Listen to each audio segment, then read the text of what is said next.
Hey, this is Pradeep with Sensatura.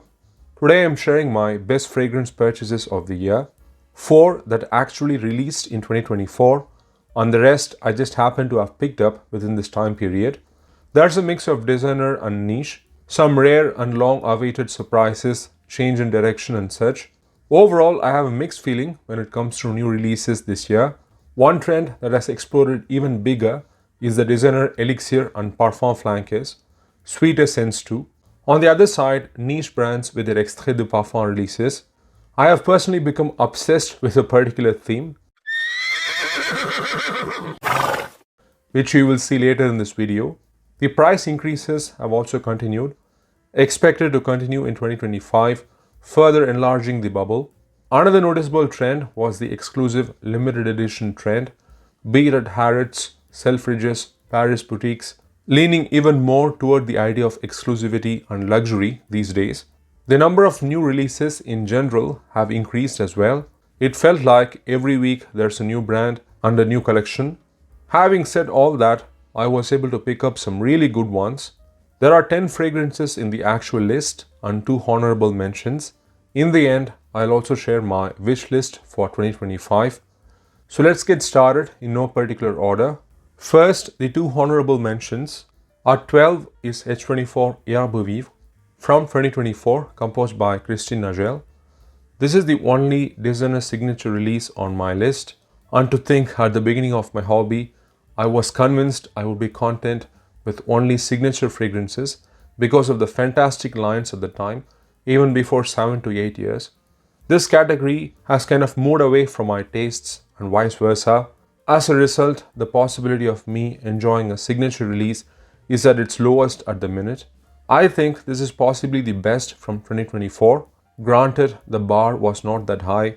Hermes also released an underwhelming, unexpected Oud and Barenia, but with the way other brands are going, they might as well be the last designer standing. Anyways, coming to the smell, this is of course a fresher take on the H24 signature as the third flanker from the line. The stylized oak moss from the EDP, the narcissus and the metallic aspects of the original EDT are toned way down. Instead, it adds a fresh, juicy pear note and a cooling mentholated compound called Fiscool with a generous amount of herbs like basil, rosemary and thyme. It is green, fresh, bracing, some fruitiness and sweetness in there as well. Altogether, it has this cooling, refreshing sensation, which was really nice in the heat. Still manages to maintain the glossy, modern finish of the H24 line. I still prefer the EDP overall, but I like this more than the EDT. We will probably get a H24 Parfum in 2025. Let's wait and see. The second honorable mention is Eau de Gloire from Parfum d'Empire, composed by Marc-Antoine Corticchiato. I got this for like 50 euros, and at that price, it is pretty much impossible to find a fragrance of this quality. This is sort of a neoclassical take on a traditionally masculine eau de cologne. In particular, the inspiration of Bel Ami from Hermes is clearly here. Marc-Antoine has not shied away from referencing other classic fragrances in his collection, but this might be the closest he has gotten to paying a tribute to another fragrance. This, in his usual style, is a rustic, countryside evoking scent profile with hay, immortelle and other herbal notes. Also inspired by the Corsican Marquis where he grew up. Opens with a lot of freshness from a combination of tangerine and bergamot, which then transitions to herbal notes like myrtle, a sharp aromatic rosemary, this bittersweet immortelle, licorice, anise and lavender, adding to the aromatic herbal core of the scent. Dries down to this leather and labdanum combo with some mossy, earthy patchouli giving a chypre touch. Even some tobacco adds to the dry, smoky nuances. Not as rugged or muscular as Bel Ami, it still behaves like an eau de cologne. Nothing really heavy-handed. Still lasts for a good amount of time. Beautifully sun-drenched, outdoorsy, neatly balanced with a lot of clarity.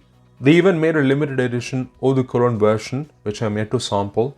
There's also Un Bel Amour d'été, which was released from this brand this year, which I recently got to sample. It was a big, creamy, solar, floral, woody, spicy fragrance.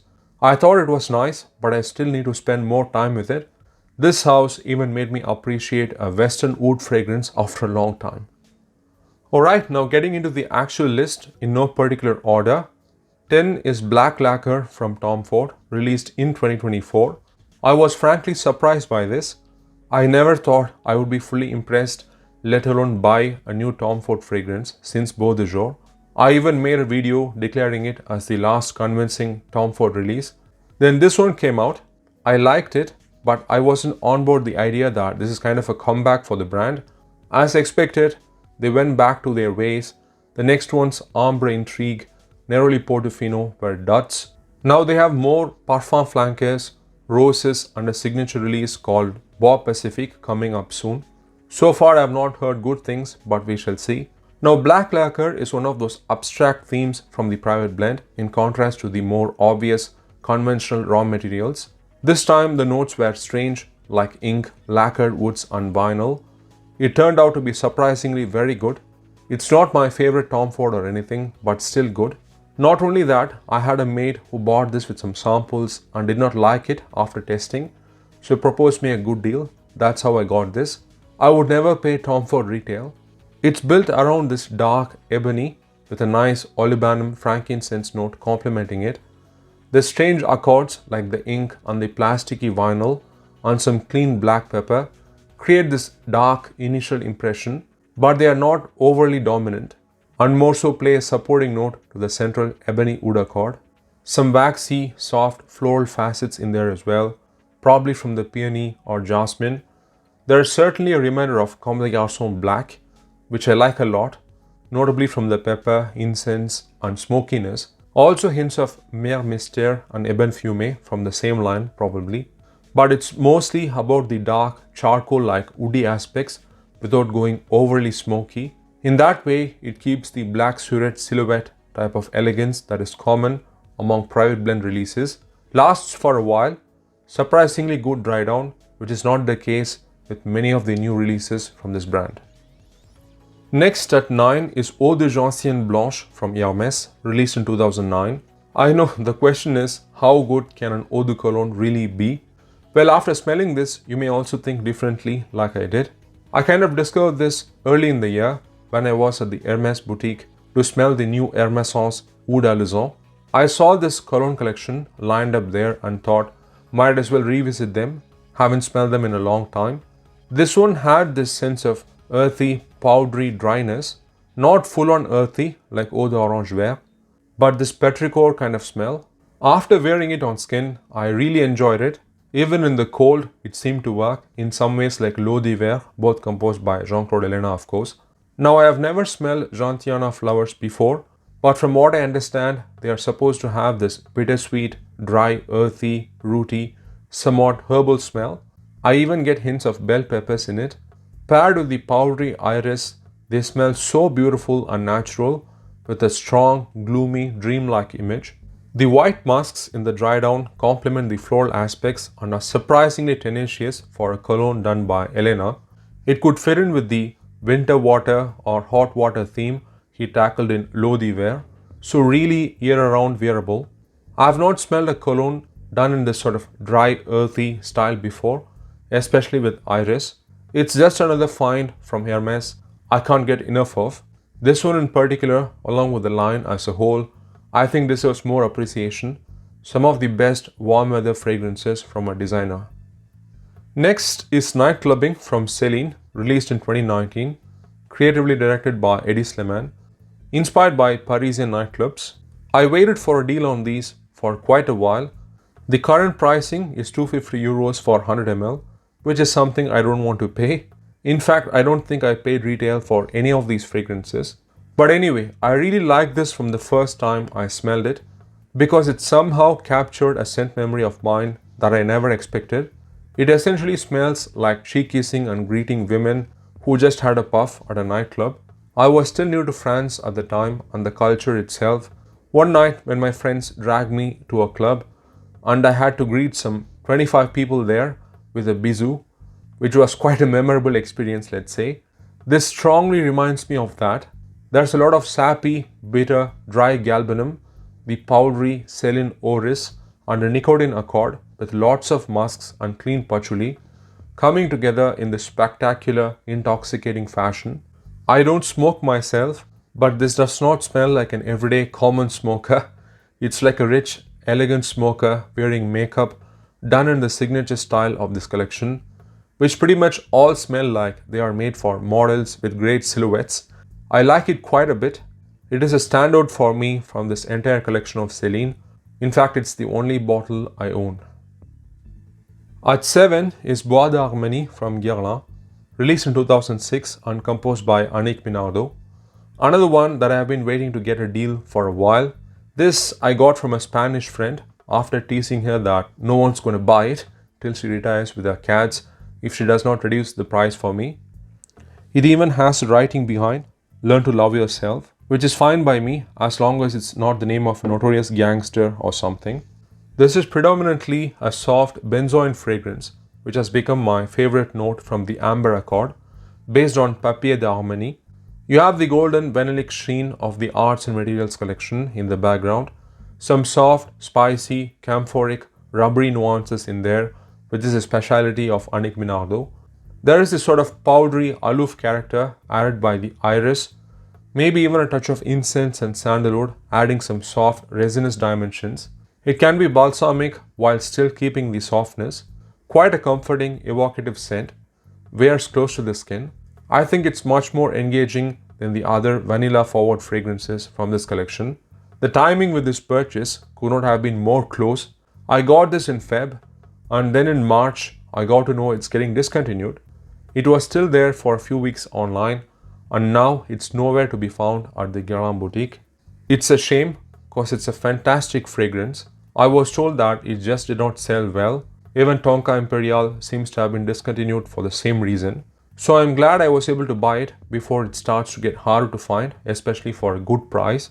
There will probably be new releases from this line in 2025. Pêche Mirage has already been announced, so let's wait and see how it goes. Next at 6 is Trayee from Neela Vermeire, released in 2012, composed by Bertrand Duchaufour. This brand has not released anything in a while. I hope they are not going under or something. Trayee translates to triad in Sanskrit, a reference to the 3 Vedic texts of India. This is easily one of the most faithful fragrances that I have experienced. Duchaufour doing another kaleidoscopic creation when he was at his peak. He hasn't put out something remarkable in a while, not sure why. Also with the apt creative direction, not resulting in some cultural caricatures like some other brands do. It has a lot of elements. I'll save the detailed thoughts for the full review. But in summary, it is a combination of 3 pillars. You have the vibrancy from the spices and fruity notes, cinnamon, cardamom, elemi resin and blackcurrant, which then settles down to a more introspective, ritualistic side with the woody, floral aspects from the sandalwood, jasmine and vetiver. And then there is this sort of mystical aspect added by the facets from the spicy saffron, warm amber and earthy patchouli. The interesting aspect is you can also look at this from a less serious, more celebratory angle because it's a very colorful, vivid scent paying homage to India, the sweet lactonic deserts, the spices and the gardens and whatnot, and it will still work. Such a spectacular creation.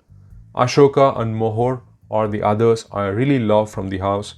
I think the perfumer's work here is amongst his best, a fantastic brand worth exploring.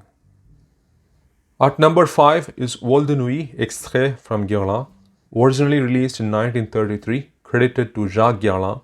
I was told by multiple sources at the beginning of this year that the Extrait versions of their perfumes like Mitsuko, Jiki, L'Heure Bleue, except for Shalimar, have been discontinued, and consequently they have disappeared from the boutique as well as online.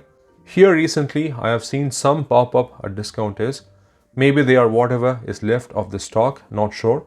But I wanted this concentration of Vol de Nuit in this bottle for a very long time and I didn't want to miss out.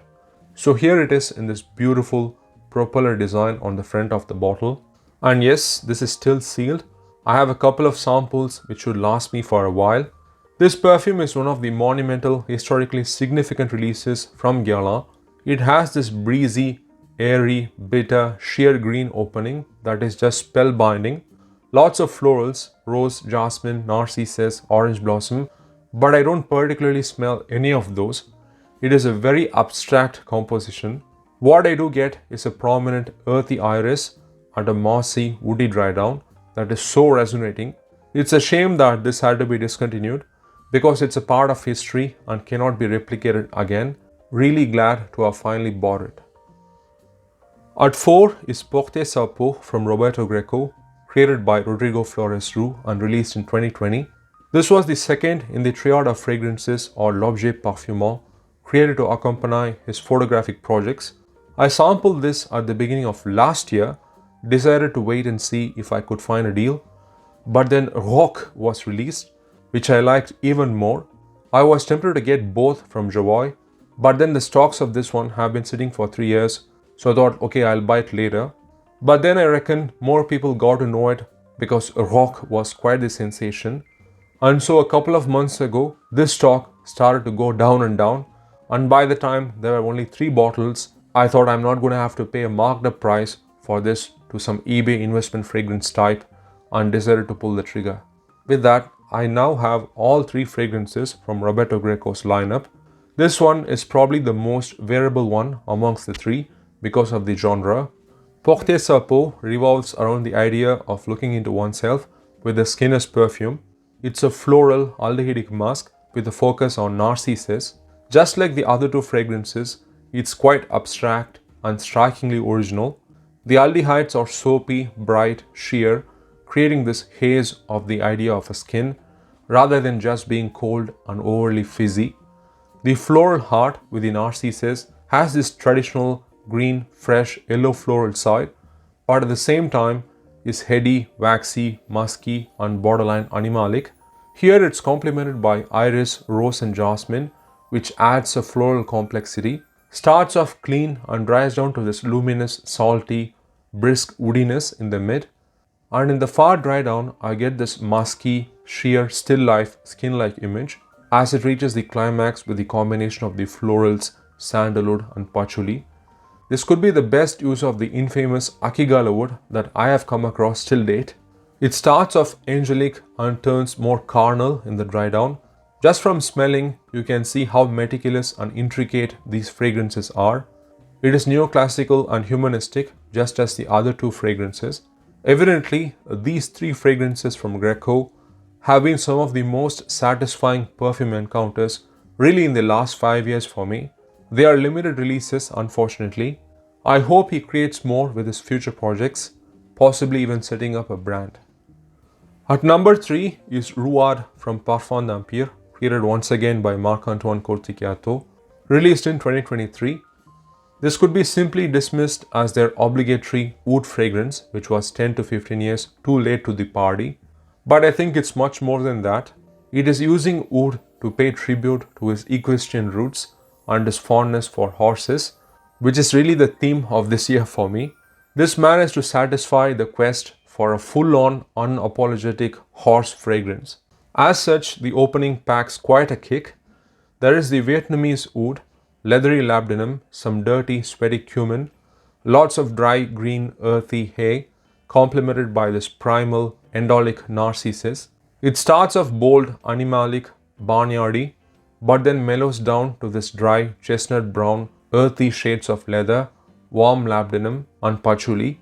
It beautifully captures the aura, the rugged power of a horse drained after a competition, also in line with Marc-Antoine's philosophy to highlight notes which are usually considered inferior in perfumery, while paying tribute to his passion of 25 years. And this convincingly puts me into this world. As I said in my review, I think this is the best Western fragrance using real oud since the night by Frederic Malle.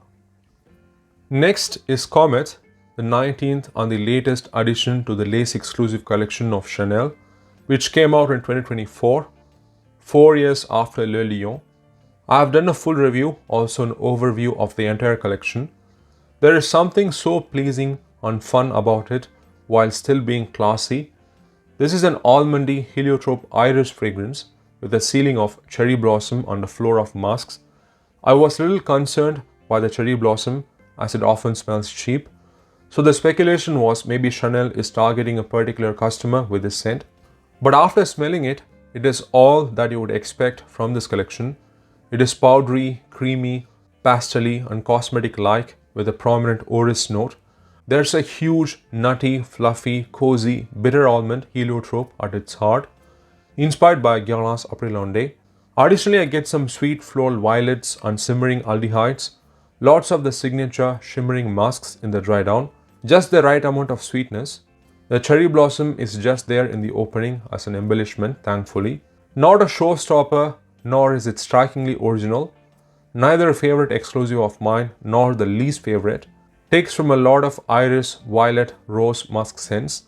Also the other exclusives. It just comes across more youthful, optimistic, but surely a joy to wear.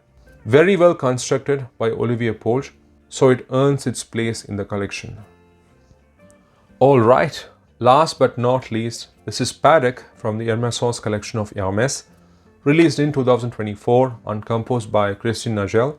This was a complete surprise drop out of nowhere, tagged as a limited release that was available for 4 to 5 weeks between March and April of this year, exclusively at the Paris Hermès boutiques for the Saut d'Hermès horse competition. This is supposed to recreate the environment of that avenue. It is as if Hermès thought, let's leave our ultra-luxurious walls with the Wallinka and Dobly leathers and go out to the arena, get down and dirty and have some fun and not take ourselves too seriously. As such, has big carrot seeds and this baked toasty oats biscuit component with some sweetness from the honey, dark cade oil and dry hay. It's warm, outdoorsy, lots of browns and earth tones and of course horsey. Starts with a sense of humor and then turns somber with a primal muscular leather in the dry down. All smoothened by the subtle manure accord, ambre as well with a sense of warmth. It smells so fascinating with a strong narrative. It's as if a master perfumer tackled an indie theme and delivered. I have been really enjoying it, completely unexpected and turned out to be quite an exciting release. Usually Hermès does not re-release their limited edition fragrances. They did one for a vineyard called Fleur Divine, George V for their boutique reopening and a few others for Cannes Film Festival and such. None of them have been released officially, but I do hope this gets a wider release at some point so that more people can experience it. I still think they should have been the theme for their oud fragrance instead of Oud Alezan, one of the best things Nagel has made. In spite of 2 disappointing releases this year, I had 3 from Hermès on the list today, and especially with this, they maintain their position as the top designer at the moment as far as I'm concerned. So there you have it, my favorite purchases of the year. I hope to be as specific with what I buy going into 2025. Now for my wish list, there is Chypre Palatin from MDCI, another one which has been on my buy list for a long time. I have convinced myself with other Chypres like Mitsuko, Rochas Femme and Le Parfum de Thérèse, but I think it's finally time to bring it home. In fact, I have already asked for a Silk Road bottle to be put aside for me so I can pick it up in Jan. There is another Neela Vermeire after Trayee, and that is Ashoka, which I am really interested in. Ambre Précieux Ultime from Maître Parfumeur Gantier that I finally sampled and really enjoyed. So those 3 will be sure shot purchases. Other than that, some others that have interested me are Nuolari from Rubini, Laus from Filippo Sorcinelli, Fougère Bengal from Parfum d'Empire, Mem from Vogue Profumo, and Chanel's Cristal Eau Verte, all of which I need to spend more time with. Other than that, I'll try to keep up with the usual suspects when they release new stuff, be it Guerlain. Curious to see what they will do with Shalimar for the 100th anniversary. Dior has already announced a new Privé, Bois Talisman and a new Dior Homme Parfum, so interested to smell them. Hermès, maybe a new Jardin or a cologne, not sure about a new Hermès that soon. Chanel, they did release a lukewarm Super Lagera flanker of Allure Rome this year. I don't see them releasing a new men's pillar. They just spent a lot on the new campaign by Martin Scorsese. Even if they did, I don't expect it to be great. Maybe a Les Eaux, we shall see. Finally, it will also be the 25th anniversary of Frederic Malle, the first year without him at the helm. No one has been announced as a creative director yet. We have not heard from Frederic himself since. So I'm curious to see what they will do. I just hope it's not Extrait de Parfum versions of Portrait of a Lady and Masque Ravageur. Having said all that, I wish you all a happy new year and I will see you in 2025. And as always, thanks for watching, take care and ciao.